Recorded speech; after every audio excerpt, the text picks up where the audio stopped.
You know him as Wild Dog, Rick Gonzalez. Your new Black Canary, Juliana Harkavy. She's back full-time as Black Siren, Katie Cassidy. Without him, there is no Arrow, and every warrior course should fear him, Stephen Amell.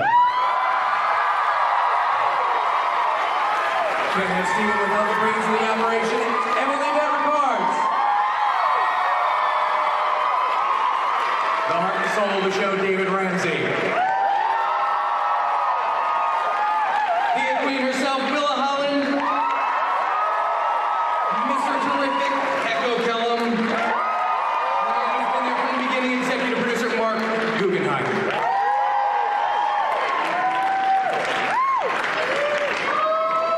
Guys, how about that footage? Wow.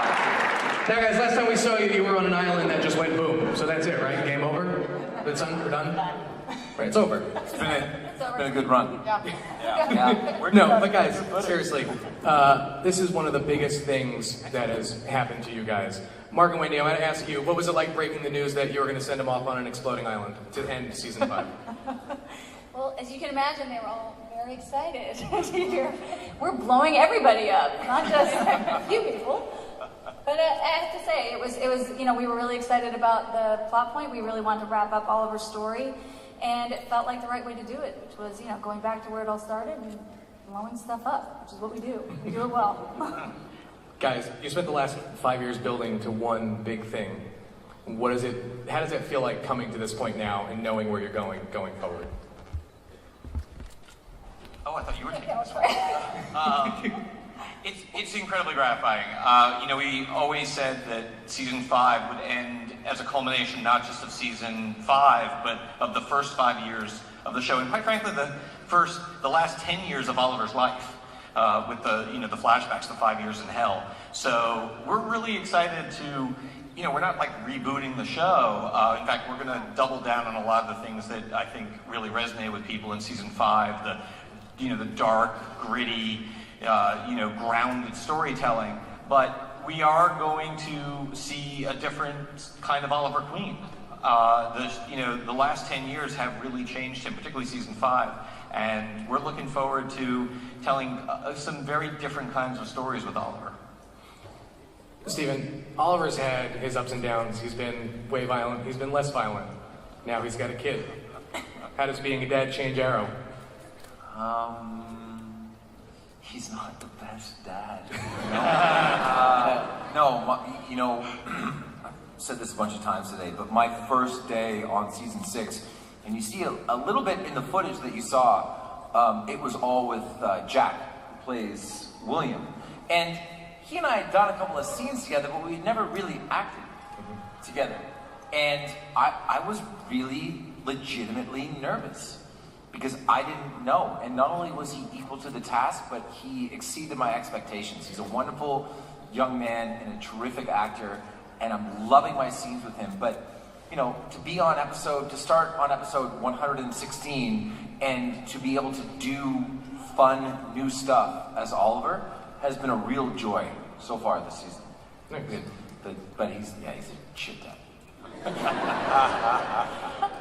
Now, look, we can't reveal who does or does not make it off the island.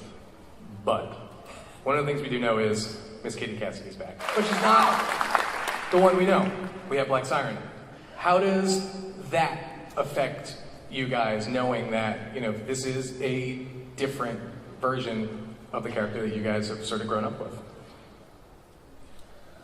We have a powerful effect, you guys. Villain on our show. We're gonna have to kick some butt. Yeah, coming after you. Yeah, you come in like a wrecking ball, like in the first episode. Not yeah. like the Miley Cyrus song, like a wrecking ball. Shaking it up a bit. That's right. What's it like been, knowing that you are back, and does it like just stepping back into, an old pair of jeans and just ready to roll, or is it different for you this Katie time? doesn't wear old pairs of jeans. They're brand new. They might look distressed. They're brand new. Oh, you know me so well.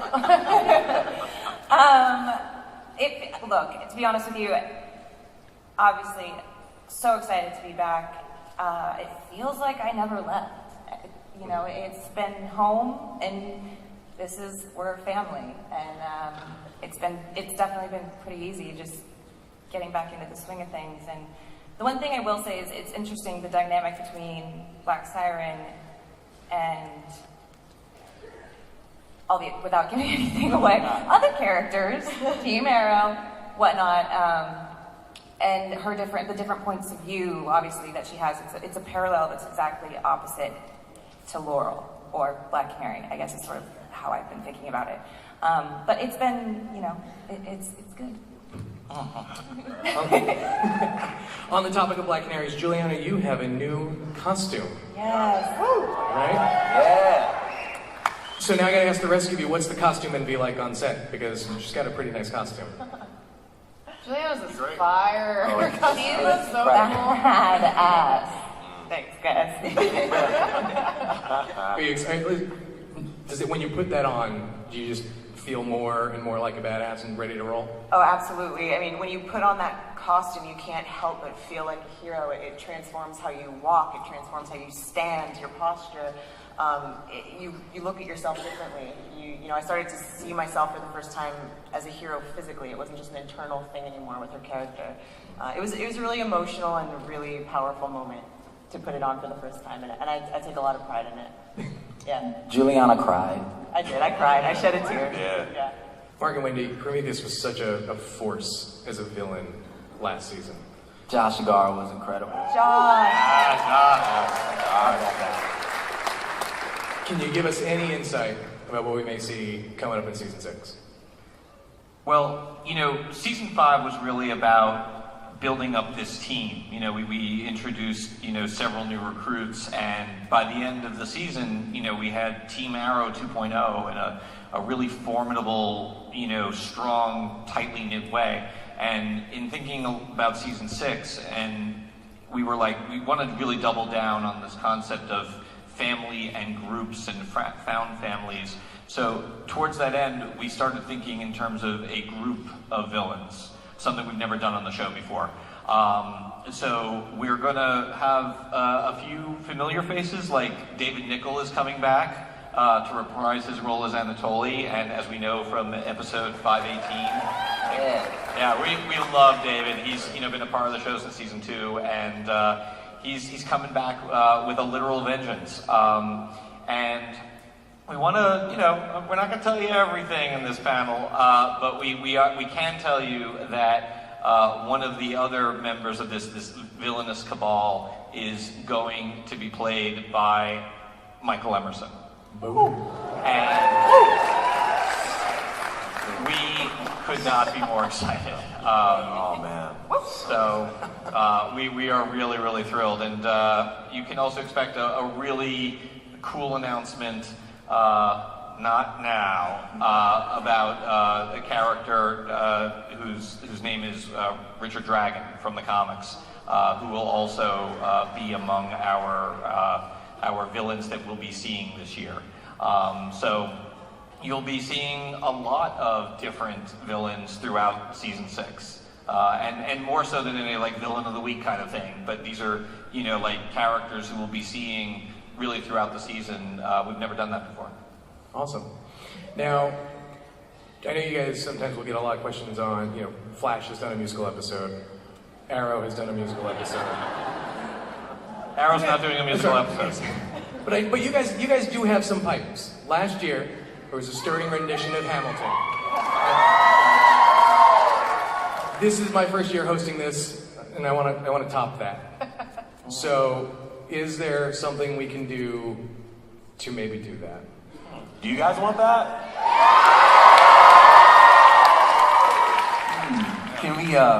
Can we pretend like it's Monday, even though it's Yes, Saturday? let's do that. Because you know what Monday is? It's Emily's birthday. Birthday. Stand up. Stand up. Happy birthday to you. Happy birthday to you. Slow jam version. Happy birthday, dear Emily. Happy birthday to you.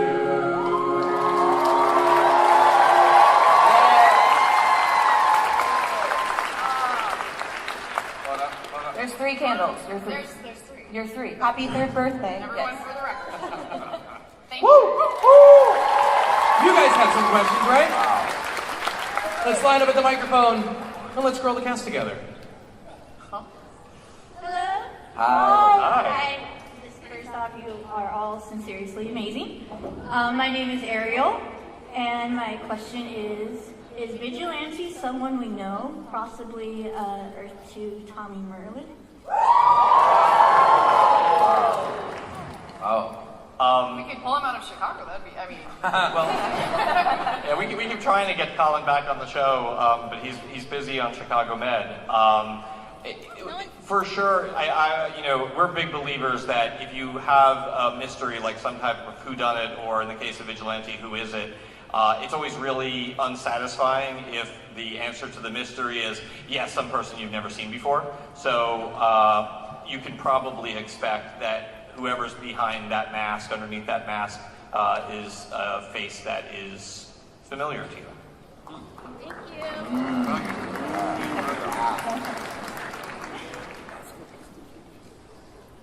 Hi. Hey. Hi.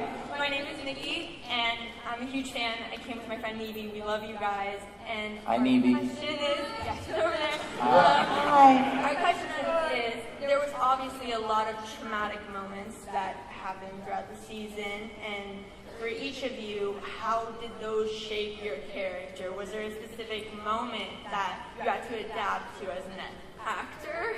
You mean throughout all of the seasons, or just as a... Just this past season. You want to go down the line? Yes, Rick? I'd have to say, working at City Hall with Lance, I think that moment of taking that turn for Renee is a big step in his evolution in terms of changing his life and making a step forward and, trying to do the right thing.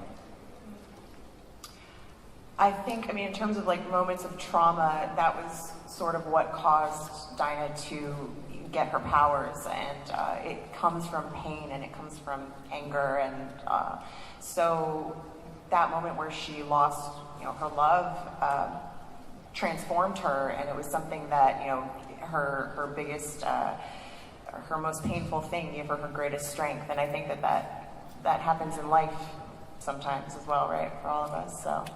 Yeah. I think for Black Siren, I definitely think that's something that potentially learn more about. But having said that, last season, certainly the relationship with Quentin has been an important thing to her and a pivotal moment in what path it leads her down. I think we'll see more of. But I definitely think that's something in her world, Earth 2, that will be explored more. I didn't like being shackled to the ground and waterboarded and burned and stabbed with an arrow. But I grew.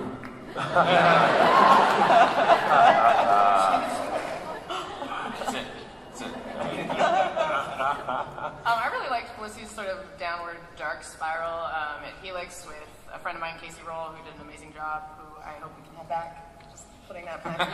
Doing that in very Casey. Yeah, I feel like Felicity grew in that aspect of a taste of like what she thought she might have, gotten sucked into or addicted to down that spiral. Well, we can tell you, Emily, he is coming back. I just want a piece of this cake. That It's kind of distracting, you know what I mean? There you go. Don't let it stop you. There you go. Anytime we get to change up the mentor-student aspect of me and Oliver's relationship, it's always fun. Every time we kind of gets to give Diggle advice, I always like those moments. So I think in the beginning of the season, when Diggle was in jail and he thought he was really paying a penance, and Oliver was like, no. That's not how I do it. No, this is Diggle doing Oliver doing Diggle. No, Diggle, no, put on the helmet. I like those moments. Anytime we kind of get to reverse it a little bit, it's always nice. Very cool. When Oliver becomes Diggle's mentor, I like that. I feel like Thea over the last 5 seasons has had so many traumatic and teachable growth moments, and has really definitely honed on to that growth part and kind of used those tragic events to catapult her into different areas. But specifically in this season, I think when she started, blackmailing people in the office and using people's kids against them and just being kind of, pretty evil and stuff. I think that was an eye-opening thing for her and a lesson into who and what not to maybe be in the future.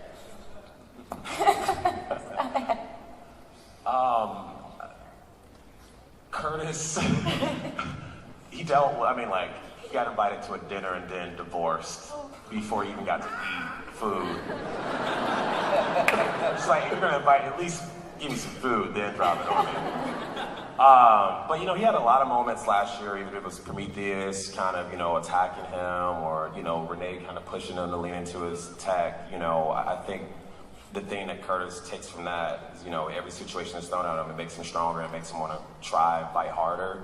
And I think that's definitely something that he really pushed toward at the end of the season, letting those dramatic moments push him to be a better hero and a better asset to the team. Hey guys, my name is David and I'm from San Diego. First of all, for some reason my girl Aurora loves you, Steven. For some reason. She loves you more, David. But my question is for Echo. Oh shoot. Curveball, you're probably not seeing that one at all. But real quick, City's in danger, being told to suit up. How do you get the braids on so fast?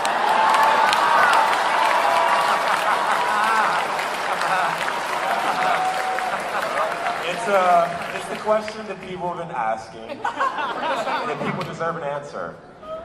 Mark? No, I like to say... I have an answer for you. Yes. He's a metahuman, guys. That's his superpower. That's it. Next question. No, Worst superpower ever. I'll braid my hair. Oh. Yeah! Come on! Come at me, dude! I would be terrified of a dude whose hair can start braiding. I like to say, my headcanon is that there's like African speedsters out there who just like, Curtis, I got you. Get out there, go! So yeah, Kid Flash is braiding my hair.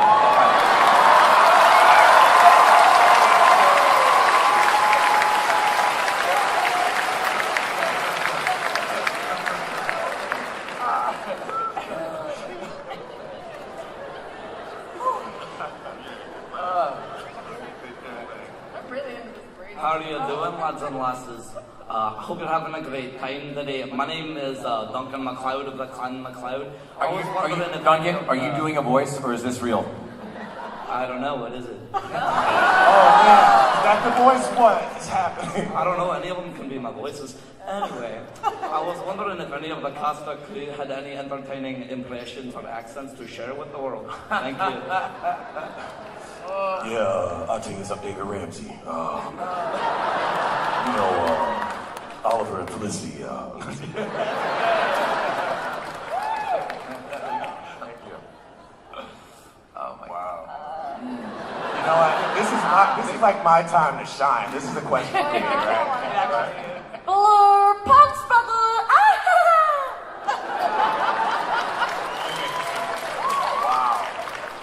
Wow. That was very good. All right, next question. And that's it. That's not the point. That's true. Hello, my name is Andres Avila. I'm from here, and this is my 10th year at Comic-Con. I've never asked a question before. Whoa! Time to shine, buddy. My question is for Steven. I know that you really want to do a supernatural crossover with Arrow.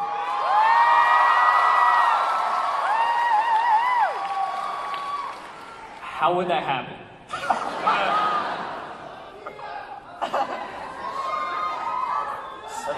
Settle down.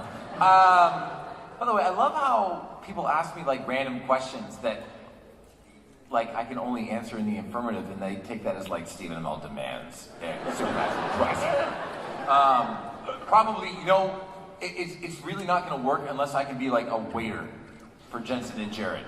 Like, hey guys, here's your steak. Full monotone delivery. Look right down the barrel of the camera. Just be an awful bit player on the show. That'd be tremendous. I would do it in a heartbeat. Steven, would you do it in your Arrow voice, though? No.